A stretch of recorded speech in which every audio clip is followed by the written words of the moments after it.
Guys, karena tidak bisa buang air besar, akhirnya pria ini memasukkan belut ke lubang tempat dia buang air besar, weh. Dan ini nih kisah nyata ya. Jadi ceritanya ada seorang pria yang mengeluh katanya perutnya itu sakit dan sudah beberapa hari dia nggak bisa buang air besar kan. Akhirnya karena tidak bisa buang air besar beberapa hari, si pria ini memutuskan untuk pergi ke rumah sakit dan menemui dokter, weh. Tapi ternyata sampai di rumah sakit, dokter menyarankan dia untuk dirawat inap karena kondisi perutnya itu benar-benar membutuhkan perawatan yang intensif kan. Tapi si pria ini ngeyel, dia tidak mau dirawat di rumah sakit tersebut, weh. Akhirnya dia memutuskan untuk pulang dan akhirnya dia memutuskan untuk menyembuhkan sembelitnya itu sendiri, weh, dengan cara dia memasukkan belut ke dalam lubang tempat dia buang air besar.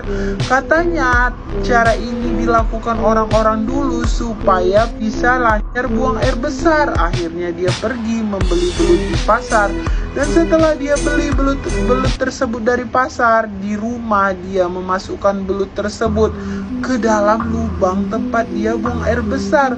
Tapi bukannya sembelitnya itu jadi lancar dan bisa buang air besar, perut si pria ini malah semakin sakit dan dia udah gak tahan lagi, weh. Akhirnya dia pun dilarikan ke rumah sakit dan dia harus dioperasi karena belut tersebut sudah masuk ke dalam lubang pantatnya dan harus dikeluarkan secara operasi. Karena kata dokter, kalau tidak dikeluarkan dari lubang tempat dia buang air besar, belut itu bisa membahayakan kesehatan dia. Akhirnya pria ini pun dioperasi dan belut itu berhasil dikeluarkan dari dalam lubang tempat dia buang air besar. Setelah operasi selesai dilakukan, pria ini harus dirawat di rumah sakit selama beberapa hari.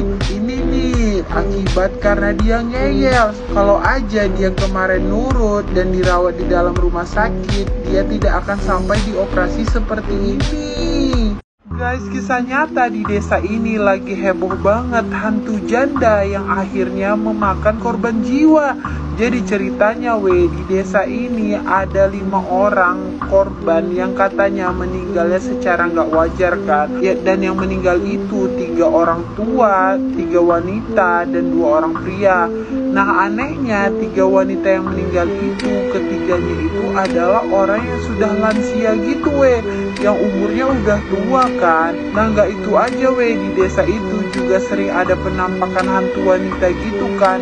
Akhirnya karena udah heboh banget dan meresahkan, akhirnya muncul seorang cenayang yang katanya bisa mencari tahu penyebab kematian warga-warga di desa tersebut. Dan akhirnya setelah dia cari tahu, si cenayang ini mengatakan kalau ternyata desa itu diganggu oleh dua sosok hantu wanita, weh. Yang satu hantu pop dan yang satunya lagi hantu janda. Katanya hantu pop ini menyerang wanita-wanita yang sudah lansia gitu, dia rasuki dan akhirnya jiwanya dia ambil sampai meninggal dunia. Sedangkan hantu janda ini mengincar para pria untuk dia bunuh. Akhirnya karena pria di desa itu ketakutan, mereka sampai membuat tanda yang menyatakan kalau di desa tersebut tidak ada pria yang tinggal untuk mengelabui hantu janda tersebut kan. Gak itu aja, para pria di sana juga mengecat kuku mereka berwarna merah supaya hantu janda itu gak tahu kalau ternyata mereka ini adalah seorang pria. Semua hal itu mereka lakukan untuk mengelabui hantu janda tersebut.